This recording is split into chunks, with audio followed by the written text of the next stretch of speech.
Okay, so in this capacitor, let's say when time was equal to 0, the initial voltage of this capacitor was E, and in this time we have connect the capacitor with a resistor, and that is R. So it's normal that the capacitor will start to dissipate the current, dissipate the charge, and the flow of charge creates current. And after some time, when time is equal to t, it's normal that the capacitor has dissipated some of the charge from these plates, so the voltage across this capacitor will decrease and the new voltage is V. And in this video we are going to develop a formula for this I and also the voltage of this capacitor V, and we will see that the current will exponentially decrease and the voltage also exponentially decrease.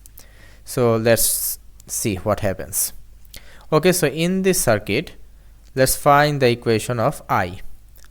If we apply Ohm's law in this resistor, we will write the voltage difference of this resistor is V, simply equal to the capacitor and divided by its resistance.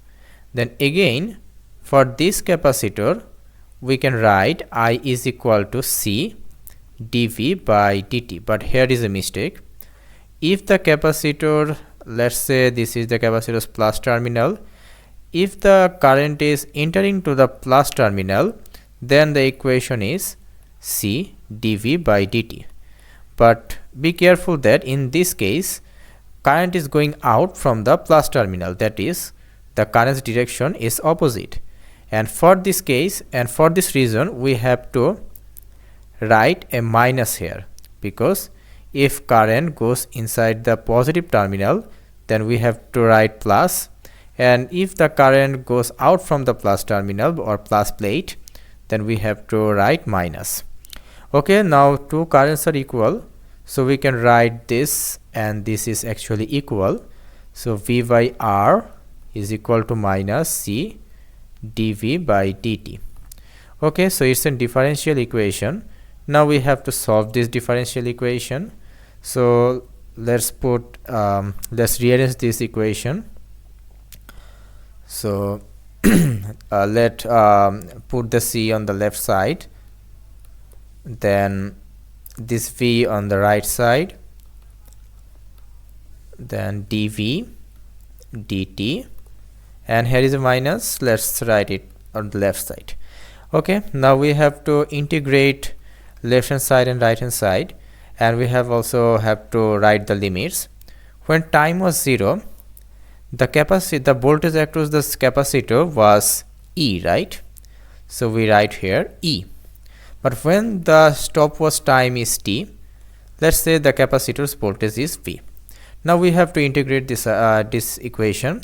So on the left side 1 by RC is constant, let it outside this integral sign, and if we integrate dt we will find t and write it in the third bracket, and then write the lower limit and upper limit. Okay, if we integrate 1 by V we will have ln V, then similarly write lower limit and upper limit.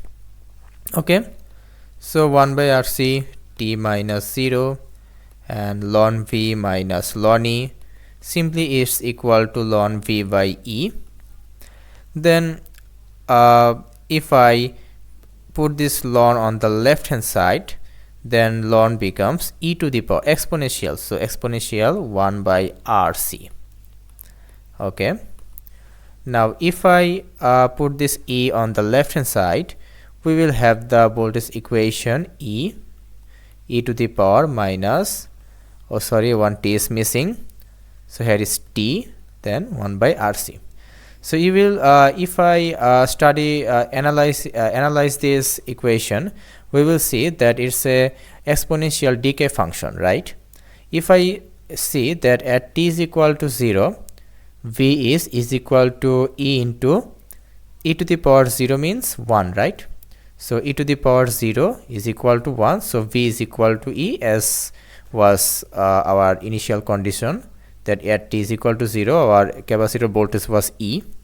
And when time is infinity, after a very long time, we will have that V is equal to E by e to the power t by RC.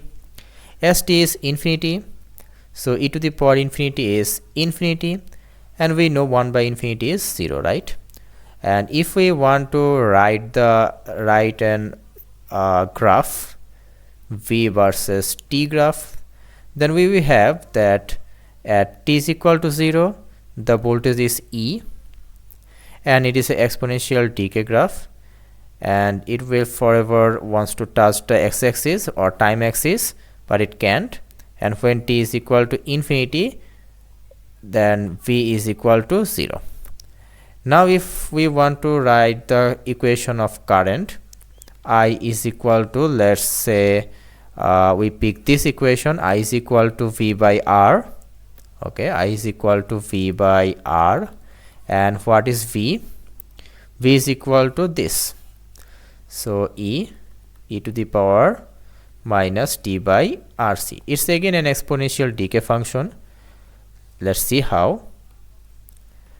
When time is 0, then current is E by R. You can simply have this by putting t is equal to 0 in this equation. And as time increase, as time will increase, current will decrease, right? How can we find it? Let's rearrange this equation like this.